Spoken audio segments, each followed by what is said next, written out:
Hey everyone, and welcome to 121 in Flux. I am Peter, that is Connor, and we talk about movies on this show. And this one is going to be relatively timely and topical because the second season of Westworld is nigh. It is upon us.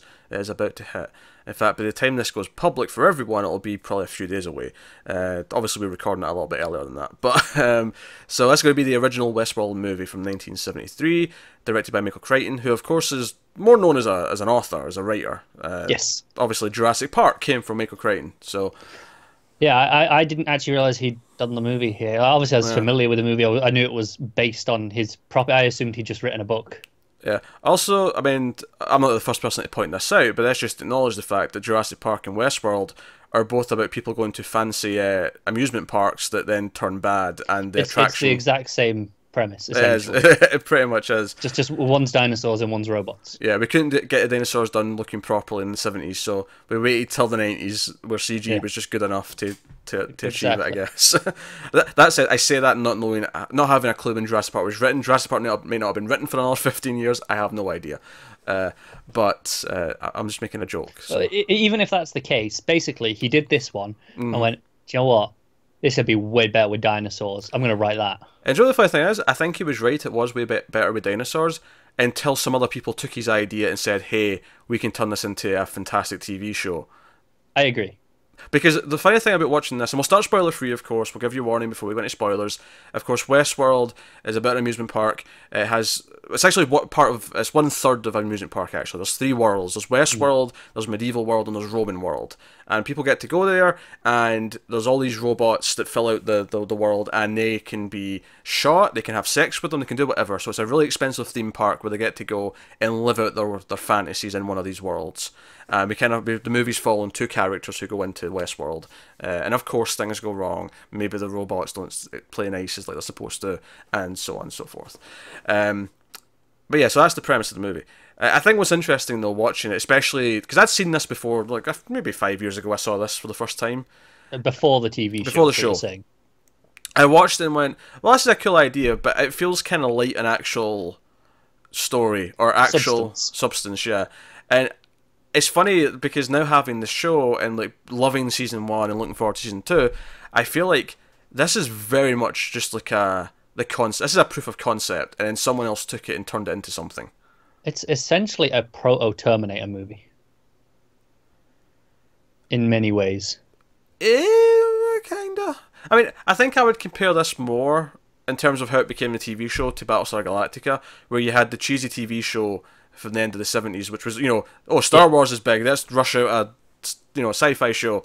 And it was cheesy and it was goofy, and then Ronald D. Moore and co came along in 2004 and said, no, we're going to do the gritty, gravitas version of Battlestar Galactica, which also happened to have robots as part of the main plot. I feel like that's kind of what's happened here. Is we have, I wouldn't say it's overly cheesy per se, but the movie is very kind of light on like depth. It's a pretty simple movie, isn't it? It's very simple. It's almost so simple that it doesn't really feel like a movie. It feels like here's a bunch of ideas, and we forgot to really develop any characters or anything. But just go along with it. No, it is. It says here's some ideas, and then a third act action sequence. Because it's only 85 minutes long, and I think when the third act starts, like I think I was like shocked that. Wait, I barely know who these characters are. Literally everything that's happened so far has just been telling me what this world is and what it's like. Exactly. That's all it is. There's nothing else to it. So, I don't dislike the movie. I appreciate its ideas. It's the type of sci-fi ideas that I like a lot. But it's definitely like a weird kind of... I don't know. It's like a very simple... Just... It's an easy, enjoyable watch, but I'm trying to think of the best way of phrasing it. I feel there's a better way to like sum up just how this movie feels in terms of how it doesn't feel like a finished movie in the sense that it is just the ideas and there's no like the characters don't really have an arc. I mean, they don't have much character beyond one of them's been there before, and then the other one's kind of a bit more timid. Which, I mean, to be fair, that element is in the show. We had kind of that. We had the pair. One was a bit more like, oh, I'm used to this, and this shoot people, and the other one's a little bit more... But here it's not used as character. It's used as an excuse for exposition. It's like, yes. Explain this to me. Yes. That's what it's used for 90% of the time here. Yes, this is purely what if, and then we need to end the movie, so let's have everything go wrong so that we can have some action sequences, and that's basically it. And I'm not going to say there's nothing to it, but it's very it.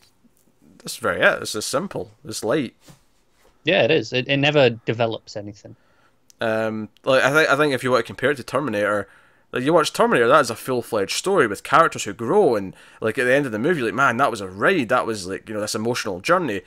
There's no emotion in this. Oh, I'm not saying this is anywhere near as good as Terminator. I'm just saying, in what it's doing, it feels very much like Terminator took this and made it better as a concept, almost in its structure. I don't know. I feel like that's very broad, just because this is not the first time it had a killer robot. For a start, right? No. And secondly, I feel like Terminator's core appeal is actually a lot more deep than just like, as a killer robot. You've got the time travel element. You've got the That's true. I'm not referring to just the killer robot. I mean the style of the way the gunslinger is very Terminator-esque in the way it just keeps going. It just keeps hunting. Oh, okay, right. Okay, I can kind of see it. I will say actually, at one point you see like the POV, right, of the gunslinger, played by Yul Brynner, probably the biggest actor in the movie, and I think he I think the visual effect for his vision made me chuckle because I thought, I wonder what an audience in '73, when they saw this, thought of this pixelated view. Because to me, I'm like, oh, it's pixelated because it's a computer and it looks like shit. Okay, pixely. Like, I understand pixels, but did an audience in 1973 understand what pixels were, or at least enough to like understand? I would hazard a guess no, based on the fact that this movie establishes that there is no concept of a computer virus yet. They refer to it as some kind of disease. The idea of a virus for computers doesn't exist yet. Yeah, that's true. Or if it does, it's at least not in the public consciousness at that point. Yeah, because we actually, I mean, the movie starts with like a news reporter like doing a piece on like Westworld and Roman World and all that, and it's like it's Vox Pops with like various guests who have just came out. It's like, oh, it's the best place ever, and it's like, yeah, you should come. Because when I'm looking at it and now having seen the series, I'm okay. So they kept the company name Delos, they kept that, right? So they kept that intact, and obviously, I think the more interesting part of the movie for me is when the lights go out and we have the team of workers come in and like get all the dead bodies and stuff. Because obviously that was really good in the season one, and I feel like it's better on the show as well. But it's actually where it starts to get more interesting, like the creepier like side of this, where they have to come in and like pick up all the dead bodies, and it's something the show explores at length. Is like if there is some sort of consciousness in those machines, like what is the trauma of having to die over and over again, or have to be a prostitute over and over again? This never gets into that. Yeah, this never does. But you almost just get a brief like feeling of it as you have the bodies being picked up, just like unceremoniously. I agree, but the problem is, I feel like I'm projecting those feelings based on my experience with season 1 of the show. I don't think they're actually in the movie. Maybe not defined, but I do think it is intentionally supposed to have this eerie feel to it. That I think you put whatever you want into. But I do think it does feel eerie when all the guys in the suits come in and like start picking up the dead bodies. Obviously, I can actually articulate the specific things that it's leading to because of the show, but I do think that eerie feeling of this is kind of creepy. Oh, I agree, it has that. Yeah.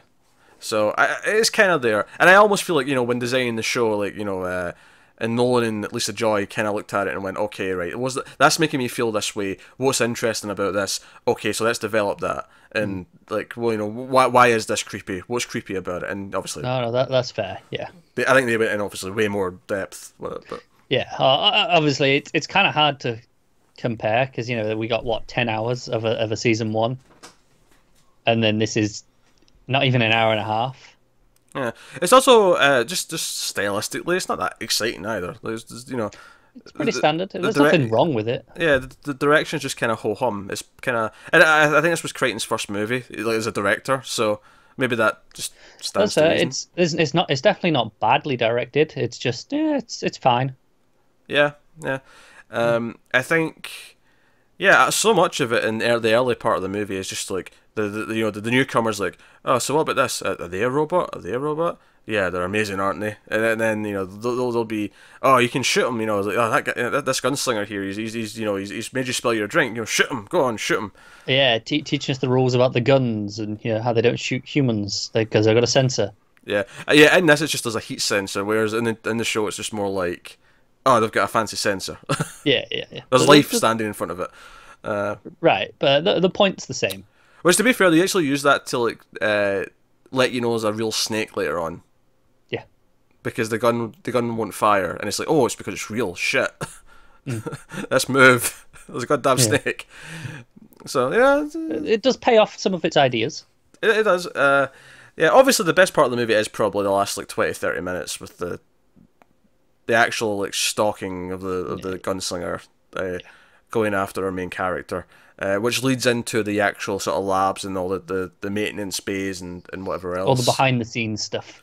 Which is easily more interesting, I think, than the actual West up top. But yeah, it's a shame because the West it feels very much like it's fine, but it just looks like any Western, right? It pretty much does. It's when it gets to the behind the scenes stuff that's interesting. I'll just give a spoiler warning right now. I'm not even sure what there is to spoil, in all honesty. I'm not either. Because there isn't really anything to spoil, which goes back to my point of there really not being that much of a story in this movie. Let me say, it's mostly, okay, here's what this world is, and then here's a chase sequence. Yeah, then the robots break down and start killing everyone. Okay, now it's the movie. That's it. Chase sequence. Pretty much. That's the whole film. There's like nothing to spoil beyond that. But spoilers anyway, just in case, for like small details and stuff you may not want to know. Yeah, because no, I mean I like, and this is something we haven't got in the show yet, but obviously we're getting it in season 2. Is towards the end when he's being chased, he actually runs into the other world. He runs into like Roman world, or I think it's medieval world. He runs into. I think it's medieval, yeah. And then like he ends up in there. And I was like, oh, that's interesting. Like, I'm looking forward to what the show does with that. Like, it's true. I do like the idea that the three worlds are very much, the three concepts of early cinema, right? Knights, Rome, and westerns. Yeah, I'm really glad we're getting Shogun World though on the show. Yeah, that's cool. I feel like that's way more interesting than probably Roman World. I think Roman World's kind of dull. I don't know. I'm into that personally. I feel like I don't know. I just Shogun's way more interesting. I think I will say the reason I think it's more interesting for this in particular is that the samurai movies, obviously all the Shogun stuff, is very much a parallel to westerns. So there's actually a thematic link between them for the theme park here that makes much more sense to me than just, okay, here are the three periods of cinema that we typically use. I think it's just, I just see more potential. I think the combat and stuff from that side of it will be way more fun and different compared to Roman. I don't know. I don't know. I think either is drastically different to westerns that it would stand out enough. I'm not saying it's kind of just you. This is just you not really liking Roman stuff, I think. Yeah, it's dull. I don't like it. It's really not. It's just I'm not into it. Shogun's better than medieval. I don't dislike medieval necessarily though. Come on, samurai armor is the tits. It's pretty cool. It's but I don't know. There's something about old knights. And they have katana. Knights are clunky. I feel like knights are less about actually knowing how to fight and just who's to get the heavier sword they can swing at the other person. Probably, yeah. But I think I would like to see them all at some point because I think they complement each other really well as being. Oh, I could see it happen. Yeah, I mean, as much as we know about Shogun World, I feel like people who probably like follow the news of the show and like follow production probably know the other worlds we might be getting this season. We have not looked at that. We don't want to know. No, we've kept ourselves clear of everything that is reasonably possible. Yes. So I don't know. Well, that's the thing. I feel like I'd like to see a knight versus a samurai and just watch the knight get slaughtered because the samurai actually has like skills and can move and Yeah, I think it would be interesting to watch, right? Yeah. Something I thought was really interesting about this movie compared to the show is the music. That the show actually, a lot of its main themes, ideas, actually come from from the score in this movie. Like, they're stripped down versions here, but they're recognizably the same, which I thought was pretty interesting. Plus a lot of covers of various songs. That's a staple. the newer trailer had a great version of Heart-Shaped Box for the new season. That which was It did. I'm intrigued to see if that'll actually be in the season, or if that was just a hey, do one for the trailer. I think that'll just be for the trailer. I hope so, because it's a nice surprise when one pops up, right? I think if it pops up, it'll be towards the end of the season. It'll be like a nice like sort of bookend to like when you were excited about it, and it's like, oh, here's episode 10, Heart-Shaped Box kicks in.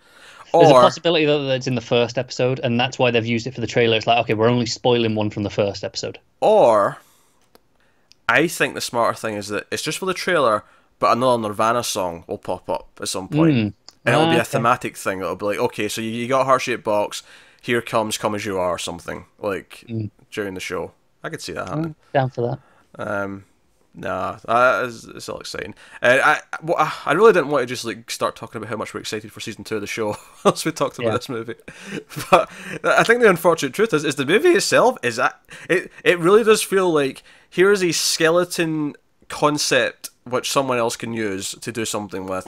It does. That's why we care about Westworld, is how exciting the show is. I kind of wish I'd watched this before I'd seen any of the show. I feel like I'd have enjoyed it more because I'd have been getting excited by the concepts a bit more of like, oh, look at all these things that it's doing. Well, here's the thing. I did see it before the show, and I don't remember feeling any more excited about it.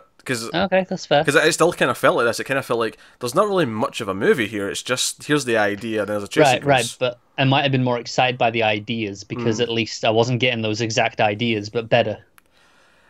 Yeah, I mean, I think maybe not because, like I say, robots coming to life and going after people is not exactly something you've not seen elsewhere. Even if you've not seen the Westworld TV show, you've seen it. Oh, of course. Here or there, like it's a staple. Yeah, it's a simple concept. But yeah, so I think, I mean, as far as like, I mean, there's some good stuff at the end. I like when they're walking through the halls with all the tables and all the we call them hosts now from the show, but I think I don't even know if they've got a specific name for them in this. Beyond, they do. They're just the robots. But they're all on the tables, and our main guy Peter has to he's pretending to be dead, and like Yul Brynner spots him and throws the ass, and but I like when Yul Brynner's walking down these just empty hallways and then into the maintenance bay, and the fact that one of them still has a horse line on one of the tables. It's like, yeah, the horses are robots too. Yeah. I mean, I think the movie is at its best in that final chunk because he has presence as the gunslinger, just strolling around, stalking through. And then the movie ends very suddenly because he gets set on fire, and then he basically just sits, your main character just sits down and goes, "Well, that was a journey." The end. Yep. That was basically that. There was nothing else to do with him because there was no more character. That's basically it. There really wasn't anything, was there? No. I mean, I guess if you want to... I mean, the fragments, the faintest fragments of the overall idea are there, is that man gets cocky, thinks it's in control, and then learns that it's not really in control. Because he's timid at first, his friend convinces him, no, have sex with a robot prostitute, no, shoot the guys, and he does all these things, and then he feels kind of confident, and because just before all this happens, he's actually into doing the bar fight, whereas before he was kind of timid and didn't want to do these things, he still felt bad for doing them, even though it was like, it's all pretend, it's robots, you can just have fun.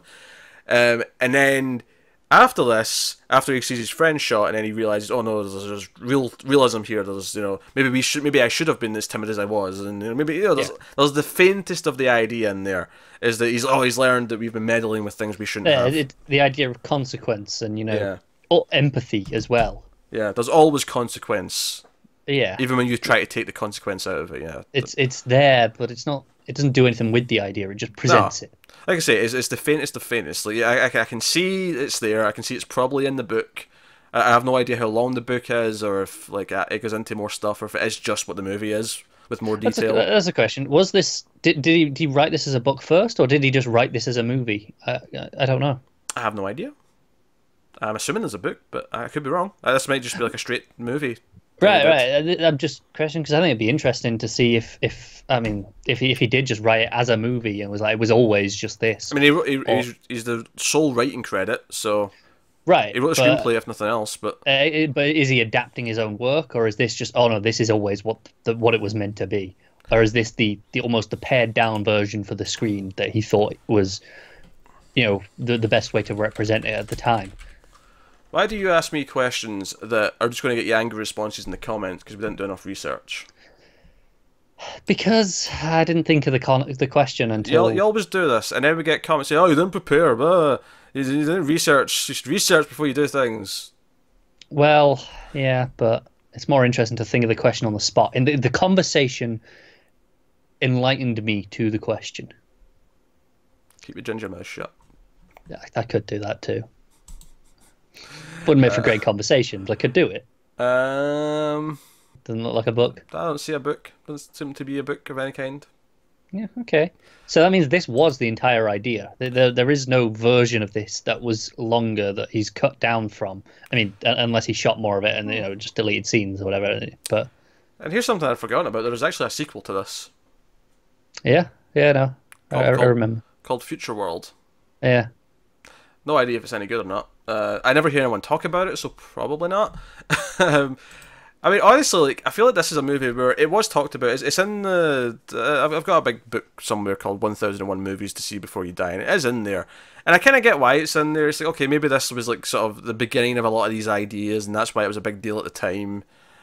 Yeah. I feel like the Gunslinger is a prototype for the Terminator, Michael Myers, like the idea of this this unstoppable force kind of walking through, chasing. Yeah. Which is why it's maybe hard to go back and enjoy this now after you've seen all of these things. You've seen it done better, yeah, and improved upon. But this is the original idea, perhaps. I mean, maybe there is earlier still, but this is the earliest one I'm aware of those. Because it legitimately does feel like this is the concept that's been just drafted on a white piece of paper, and that's all it is. It does.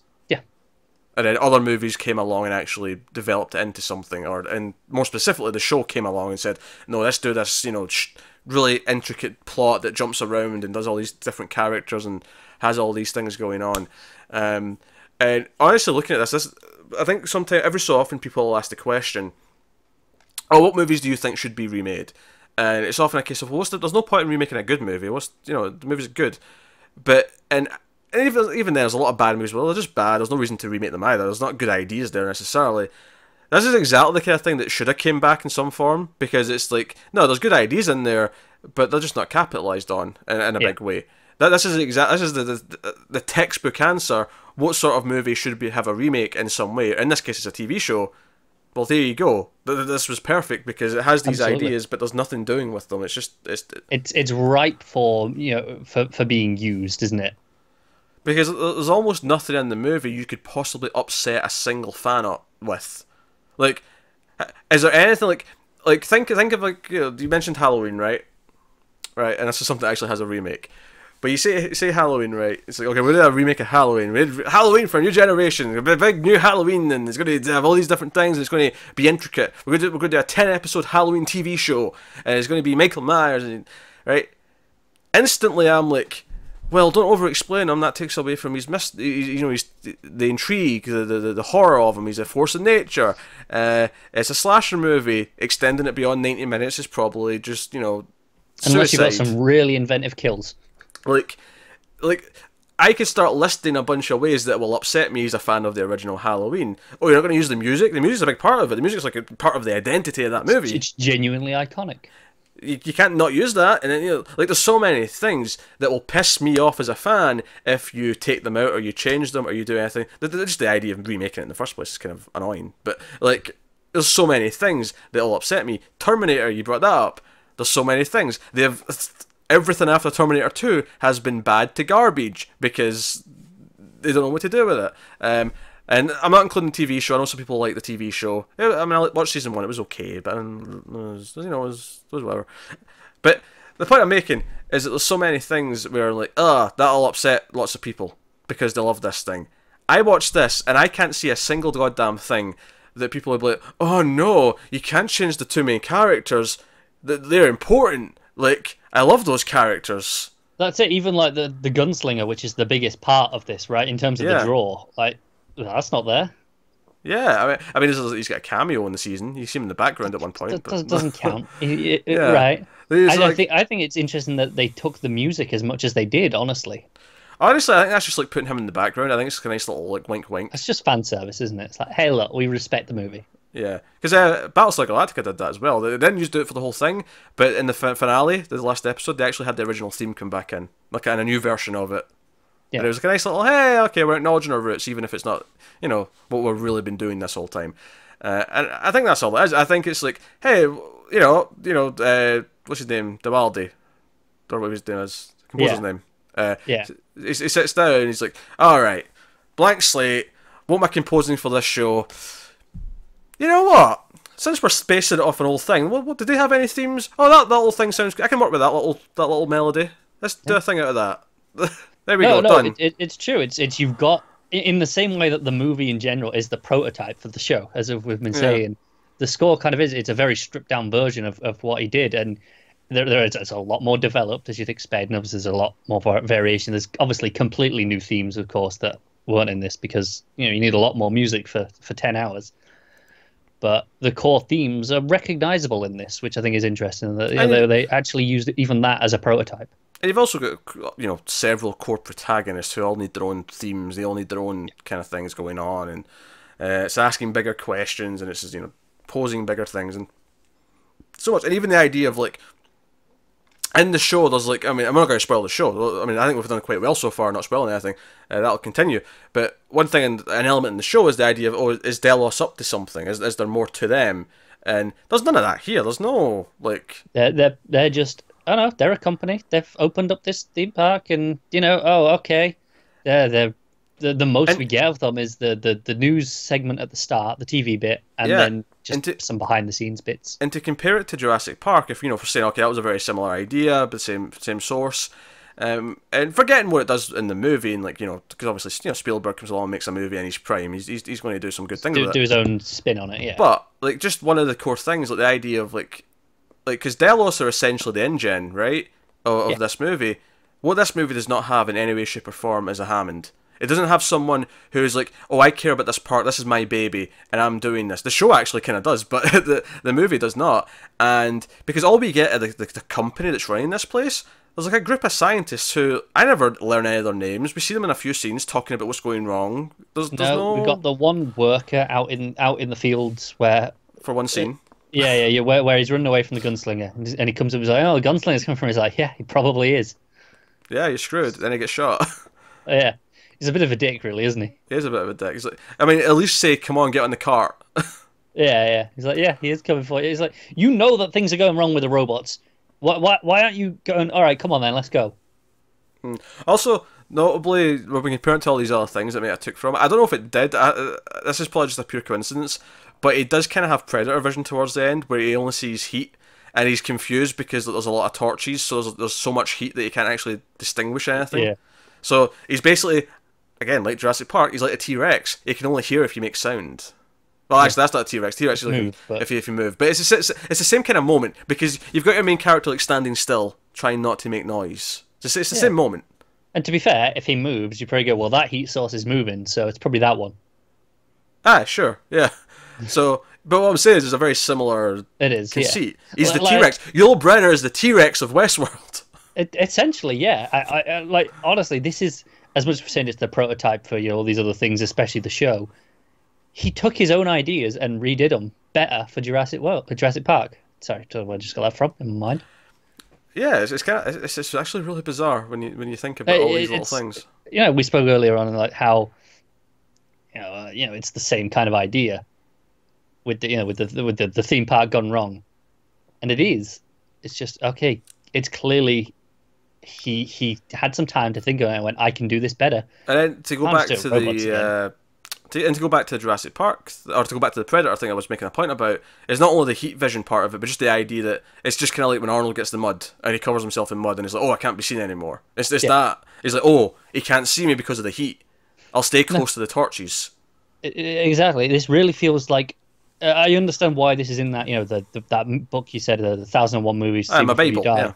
Because this is inspiration for a lot of things, clearly, but it suffers because of that. Because it's like, well, yeah, I recognize this thing, I recognize that thing, and done better. But I want to counter that point. I want to play devil's advocate here. I don't think that's why it suffers specifically. That all those things are made worse because of this. But I think the reason why it suffers is because there's not actually a core story to care about beyond any of this. No, that's true. Because it's just all the things that these inspired all these future movies and future stories. Yeah, they're all there, but that's all that's there. It's true, but the thing is, if I hadn't seen all those other things that have done this stuff better, I'd be watching this going, yeah, all this stuff's awesome. I wouldn't care that there's not much plot, really, because I'd be like, oh, all these ideas are great. Oh, I don't know. That's hard to say. Maybe if I'd never watched any movies before, maybe. That's but true. even if I've watched other dramas and stuff, I might come out of this feeling like, yeah, but there was no story. It was just... That's fair. You know? Because even like a schlocky B movie with a killer robot or something, I feel like you still get to know your main characters a bit better than this. Yeah, I can barely tell you their names without... Oh, no, I had to look. It's Peter and David, I think. Oh, Peter and John. Like, that's not where you got David from. We just reviewed Legion. That's where I got David from. That's probably it, yeah. But you know, it's like they're not characters. Like even in I don't know, like Chopping Mall, I still liked all those characters more than I liked these characters because they had jokes. They were kind of funny at times, and like, you know, one's the comic relief, one's the jock dude. Like they're stereotypical, they're archetypes, but I still sort of came away going, okay, that was that one, and they all kind of fit together to make a group of people, and then they died one by one. Yeah. No, that's true. This is it's two guys who are, I assume, friends, but even that at first I wasn't sure about because it was the way he's speaking to him, he's like asking him all these questions. It feels like he's just bugging some random person on the bus, doesn't it? Yeah. Right at the start, where he's like, "Oh, I think I'm going to get the gun with the string at the belt." I'm like, I don't know if I'm just getting this from the show, but for some reason I was assuming that it was his brother-in-law or brother-in-law to be. Maybe, but that may just be some that crumbs from the show. Yeah, I'm not sure I remember that in this movie. And the reason why I'm saying that is because they have this weird thing where they know each other, they're here together, but it doesn't necessarily feel like they're good friends. It feels like the whole point of this is so they can bond. It does. This feels like you're really annoying, but I suppose I'll put up with you. Or this is just how male friends were together in the 70s. Maybe. Just didn't like each other. I mean, I don't like you very much, I suppose. So, I mean, there's some truth to it, but... yeah, things never change. But there's more banter back and forth with us not liking each other than this. This was just kind of an awkward, like... We're uncomfortable being around each other. This is just... Stop annoying me. Go get a drink. But not that drink. You can only have whiskey. That's how things are here. Yeah, I have to admit, I feel like for this sort of theme park to appeal to me, I need like I don't know, like Gotham World or something, like a vigilante city or something like that. Not Old West. I'm like, yeah, like shitty old beds, like no, like electricity, only whiskey at the bar. I think the thing is, as well as much as you're not as big into the Roman and medieval, or at least spaceship. They're so different enough, right? Oh sure, yeah.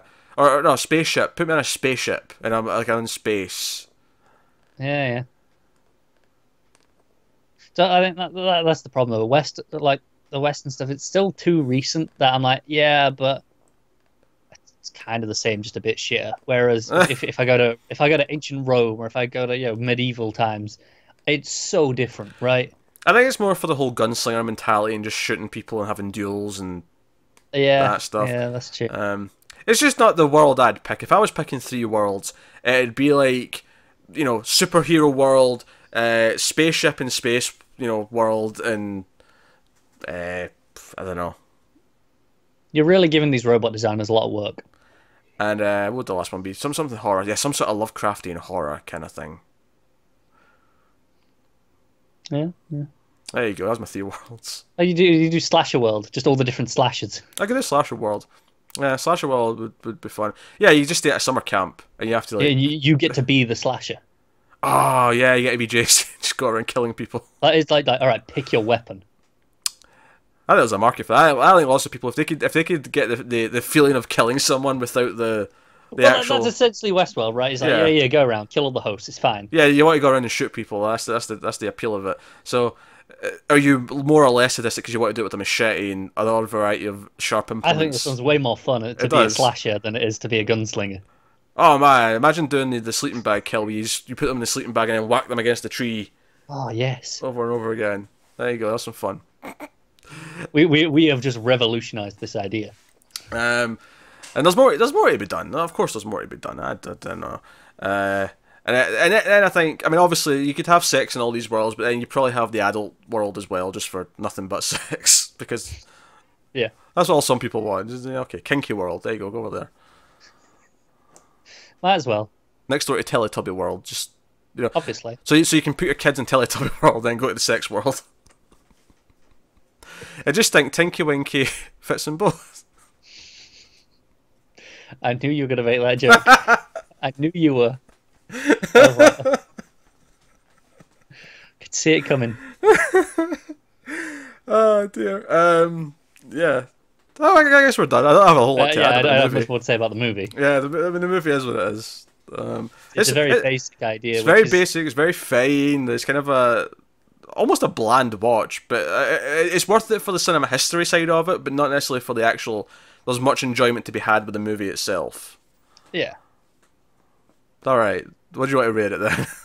I think I'll give it a 6 because it's decent enough with its ideas that it's okay. It's got enough there.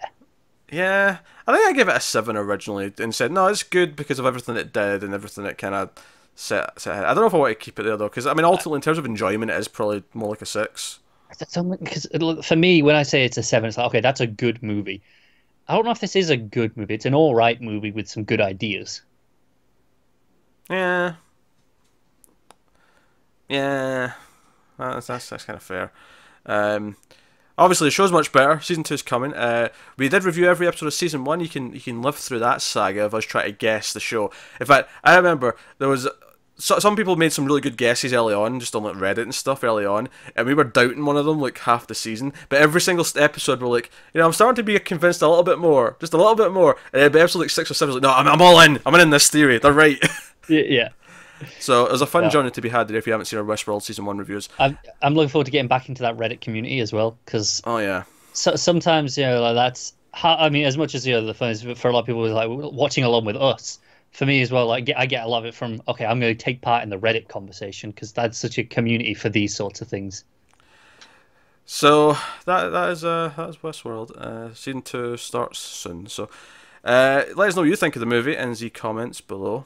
Also, this is a vault pick, by the way, which is not why we picked it, but it is in the vault. The vault, of course, is a list of movies that are submitted by our patrons for us to do at some point. We actually just picked this because, Westworld Season 2 is coming up, we should probably just do this as a timely thing. But it also happens to be something that one of our patrons submitted. So it's kind of a to-do list. Every so often we'll pick a movie and do it, or we'll maybe put them in a vote for that month's Patreon vote kind of thing. So, I just thought I'd mention that. But that is us, so let us know what you think of the movie in the comments, like, subscribe, all that stuff. Get us on the Twitters at mail_fuzz for channel updates. If you want to support the channel, head over to patreon.com/mailfuzztv. You can do that, there'll be a link in the description. But otherwise, that's us, so thank you once again for watching, and we'll see you next time. Goodbye.